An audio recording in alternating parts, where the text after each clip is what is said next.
Welcome to TalkNado Live. I'm your host, Alex Freel. And I'm Jaden Hauser. Jaden, what have you been up to lately? Been watching a lot of Netflix lately. Really? What have you been watching? Stranger Things. Have you heard of it? Yeah, I've seen Stranger Things, but I've been watching On My Block lately. Have you seen that? I have. You have? Yeah, it's great. The second season just came out. What do you like about it? Well, I like how, it's a story of coming age and, they're all coming together and, facing a lot of challenges and, coming together to face them. Yeah, well, I think, some of the adventures that they go on are a little absurd, but it's, it's obviously it's a TV show and, it's supposed to be somewhat realistic, but it just, the power of friendship really is like the theme of the show, I feel.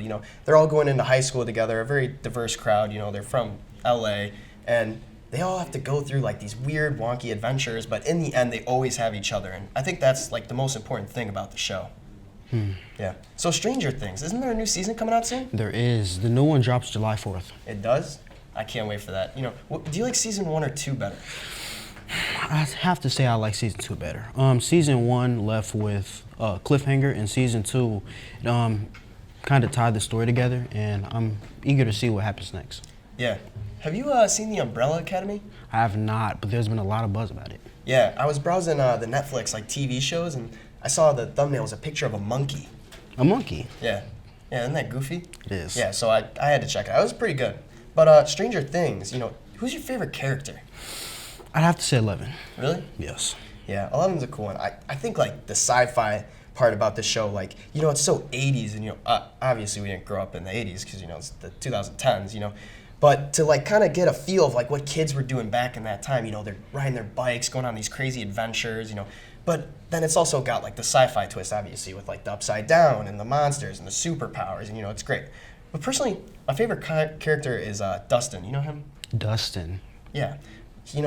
They make fun of him and they're mean to him, and he's kind of the most flawed character, but he shows that, when no matter what happens, you can always get through those challenges, no matter what you are. You don't have to be perfect. Yeah. I have to say I like 11 because in the beginning of the show, she can't communicate verbally, so it's all non-verbal communication, grunts, and there's a romance between her and Mike, and it develops throughout the story, and it goes into the second season, and kind of builds with the tension as he can't see her, and then in the end, they're reunited. Yeah. You know what? Character development in that show is great. I think it's my favorite Netflix show, personally. It's great. But after these messages, I have baseball coach Mark Ruge with me and baseball player Ryan Cermak. We're going to talk, RB baseball.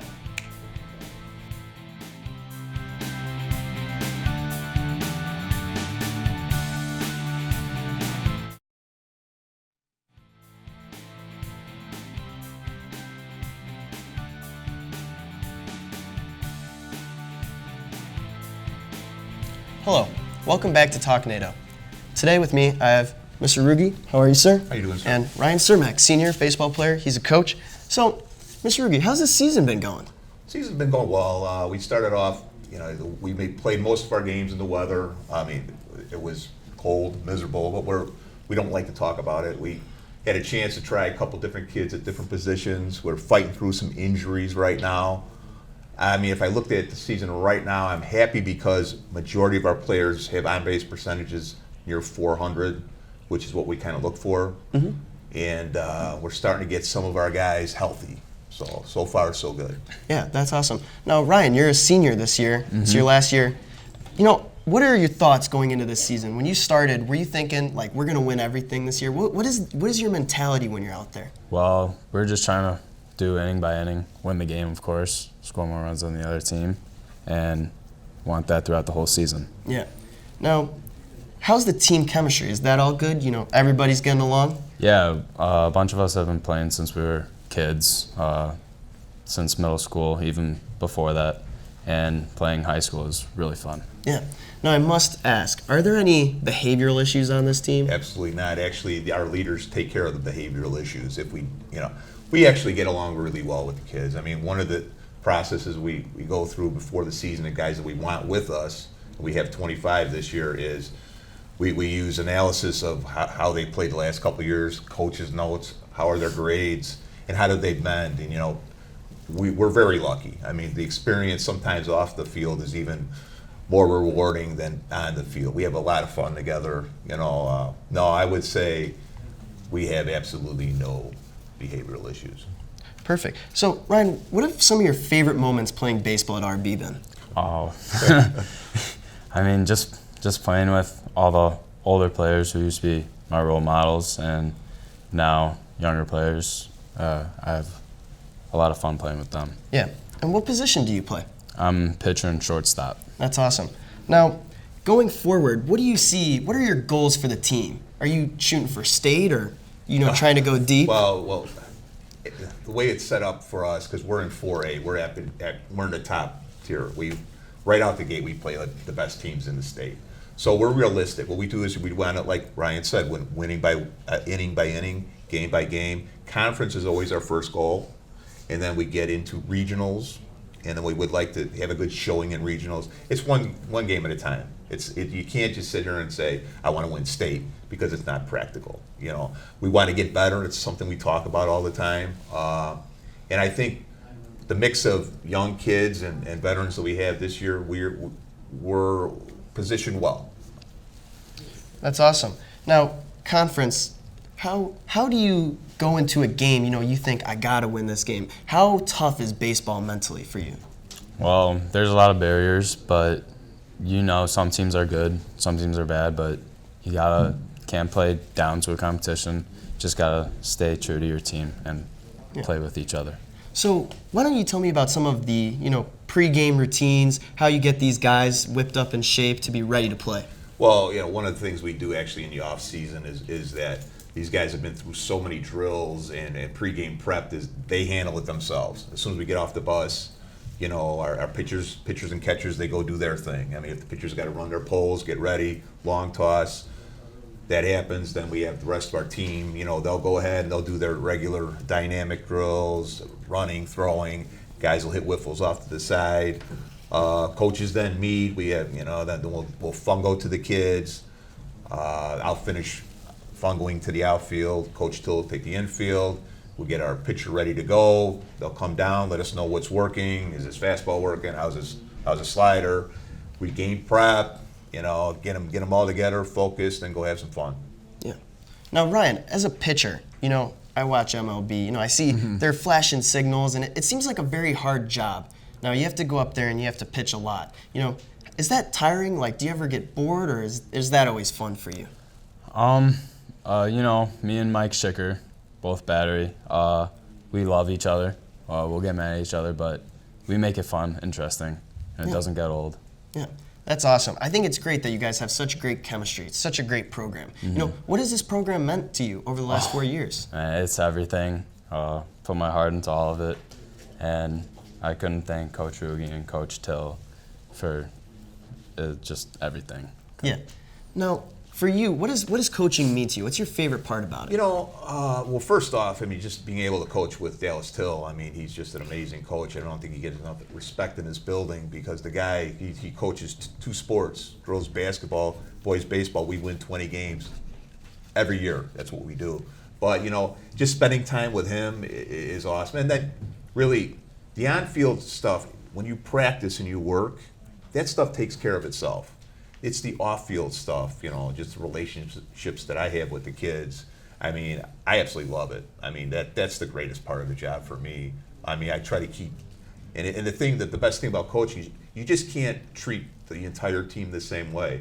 You have to actually talk to each kid individually differently, and I pride myself on that. We have 25 different relationships on our team, and it shows. They go out and we do the right things. We play teams, they chant, and they'll talk smack and everything. Our guys don't. They hit a home run, they all come out and they jump around. We hit a home run, we wait, do it the right way. They come in the dugout, shake their hands, and we move on. Is that correct, or am I speaking out of turn, young man? It's correct, yes. Yeah. We try to teach these kids, they're not kids, young men, proper values. Because one day they're going to be in our shoes dealing with the issues that we deal with, and we want to make sure they do it in the correct way. Now, Ryan, are you planning on playing in the future? Yes, I plan on attending at ISU, Illinois State University, and playing ball down there. That's awesome. Now, what will you take with you from RB, what you've learned here under Coach Ruge and Coach Till, what will you take with you into the future?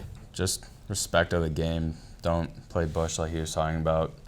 stay true to you, and don't go out of your way to be a big deal. Yeah, it's awesome that you guys are so disciplined, and respect of the game is such a big thing. I think you're obviously turning these young men into great players and great athletes, you know? That's awesome. How long have you been coaching? Well, here at RB, 10 years overall. I hate to say I want to age myself, but probably about over 25 years.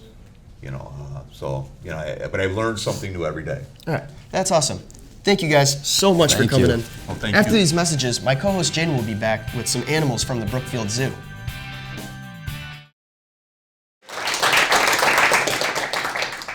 Welcome back to the program. Today I have Glenn Granat, Good to see you, National Jaden. Curator. I'm a curator for Brookfield Zoo, and I'm here today to talk about our Animal Ambassador program at the zoo, and we've actually brought some outstanding animals for you guys to meet.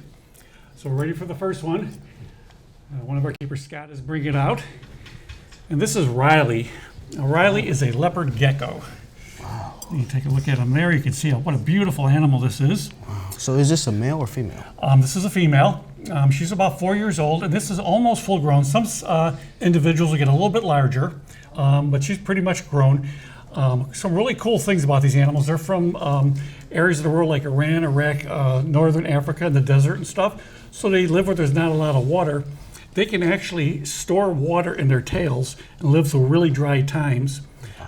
Their skin is really thick, and it protects it from the heat, and it's also got all these marks, which is excellent camouflage. Oh, wow. In the wild, they eat bugs, and a wide variety of them. They'll eat millipedes, centipedes, tarantulas, scorpions. They just, anything they get hold of, they're going to eat. Now at the zoo, she'll eat crickets, mealworms, stuff like that. They are an egg-laying animal, and we're actually breeding our leopard geckos right now. They lay 2 to 4 eggs, and we will incubate them. It takes a couple months for them to hatch. A really interesting thing about reptile reproduction, the gender of the offspring is determined by the temperature that the eggs are incubated at. Oh, wow. So generally, each clutch is either all boys or all girls. So that is a really good adaptation so that you don't have inbreeding between siblings and stuff. So they're also really great pets. Like I said, they don't get very big. They really don't bite. They live about 20 years, especially if somebody's got an allergy to dogs or cats or any type of fur. These will work fine for you and stuff. They're relatively low maintenance once you get them set up. I got one at home, and I just pick up the cage 3 times a week and pick up whatever's in there and stuff. And just got to keep them warm, give them a lot of water to drink, and give them a lot of crickets. Is he in solitary confinement? Is he by himself in his habitat? At this stage of their life, we keep them by themselves. That way we can monitor how much they eat. What is his lifespan? About 20 years. 20 years. And professional care, they live about 20 years. And they have something else that's really cool. A number of lizards have this. If somebody wanted to eat this animal and grabbed his tail and ripped it off, the tail would lay on the ground and flip around, but the animal wouldn't bleed to death. It would heal over, and they'd grow a new tail. Oh, wow. So while that predator is trying to figure out what's going on with that tail bouncing around the ground, Riley's heading for the woods and find a place to hide. So how long does it take to regenerate that tail? It could take anywhere from 6 months to a year, and it's not uncommon for the tail to look different, either shape or color than the original one, maybe even be a little bit larger or smaller. So what natural predators or prey does he have in the wild? Any type of bird of prey, other larger lizards. In that part of the world, there is some wild dogs and stuff, so they would eat them too. So where is his natural habitat? It's in upper part of Africa, northern Africa, so you'd be looking at Iran, Iraq, the whole sub-Saharan area, that area there. So it's an area where there's a lot of desert and there's not a lot of rain or anything. So they've adapted to live in a very dry, hot environment. Are they aggressive with their other animals that related? No, they're somewhat solitary, and they'll actually get in outcrops of rocks and hide in there and wait for their food. They're very voracious when they eat, though. When you put crickets in with them, they take them down no time flat. So how many are they eating at a time? Mine at home, I'll give him a dozen, and those will last him for a week. He'll eat a couple of them, then just kind of pick them off. We're a little more regimented at the zoo and stuff because we're watching them very carefully. And ours at the zoo get a lot more activity with handling and stuff, so we keep a very close eye on everything that happens with them. Can we see that that duck that you brought in? We certainly can. Thank you, Scott.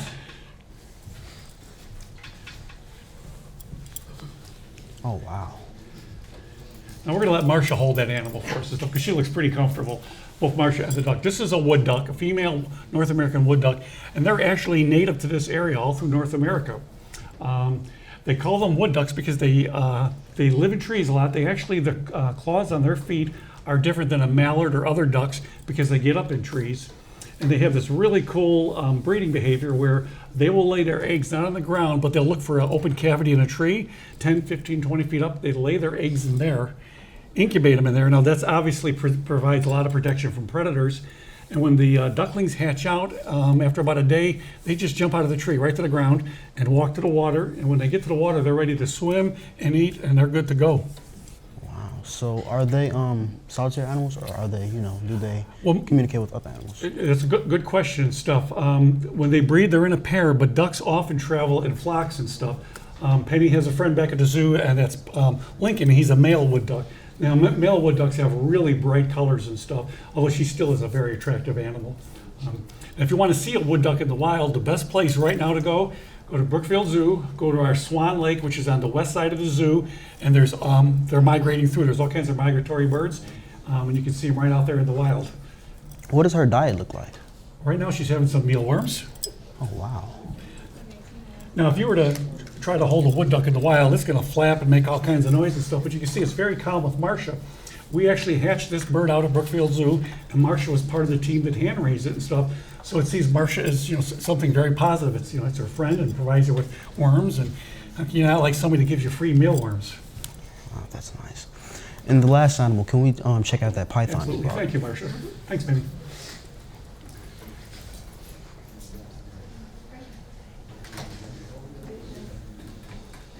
Now, the next animal is a little bit different than both of these. It's not from this part of the world. It's a little bit larger, too. And I understand this is one of your favorite species of all times? Yes. Good. In case you don't know Jaden, it's a snake. We're going to turn you into a snake lover or a snake whisperer before we're done here today. Let's get it done. Here we go.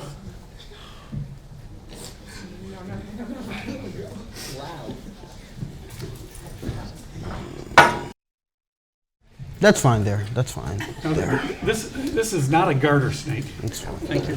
This is a Burmese Python. Okay. They're from Southeast Asia. Now, we got this snake, probably 7 or 8 years ago. It was about 12 inches long. It just looked like a great big, very pretty worm. It's a constrictor, as you can see. Let's grab and hold the chair there. Thank you, Marcia. And they get 12 to 18 feet long. There's actually they're from Southeast Asia, but there's actually a population of them in Florida in the Everglades and stuff. And they can eat small pigs, dogs, raccoons, opossums. It's even been documented them eating small alligators and stuff. Oh, wow. Now, reptiles are really cool pets, but it's like any animal, we always advise that people do some research. So this animal is not even half grown right now, and they'll live 30 years. So if it gets twice this size, there is a potential for danger if there's children or small animals in the house and stuff. So you want to think what you're going to do with it when it gets longer. A lot of people call the zoo and say, hey, I got this Burmese python, you can have it. And we cannot take him and stuff. So we always suggest stuff like corn snakes. You want to touch it? You'll be fine. I get the head. Let's, for the viewers. There you go. Oh, wow. See, it's nice and cool. It's not Oh, wet. wow. They got scales just like a snake. You can see them running that way and stuff. I do. Yeah. So what does his diet look like? Basically rats. They're fed rats that are already euthanized. We get them in frozen.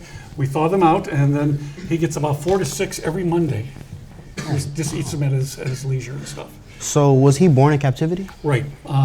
The really nice thing about reptile pets, most of them are born in captivity. There's a lot of people breeding them and stuff, so we're not taking them from the wild.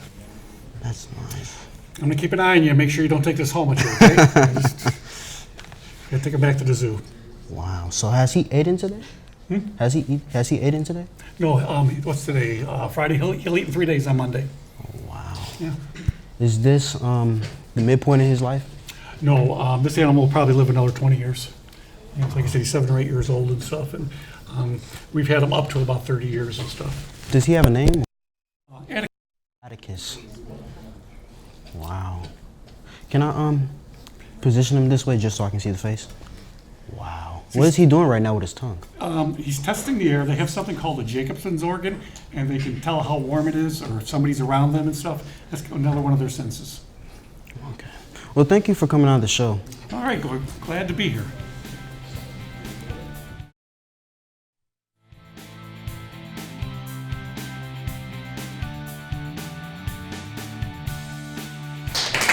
Hello.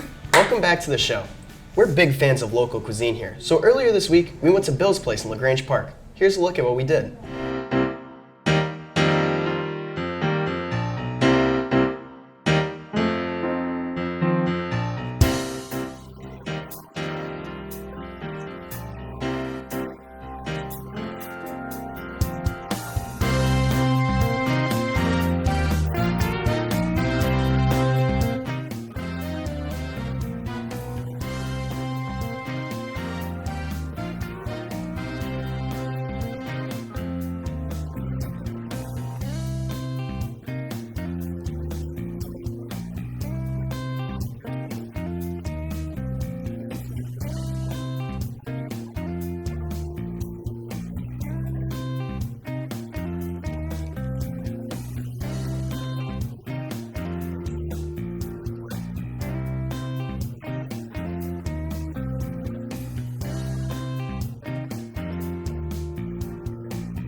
Well, I'd like to thank the Brookfield Zoo for bringing in the animals. I'd like to thank Mr. Ruge and Ryan Cermak, and I would like to thank Bill's Place for letting us eat there.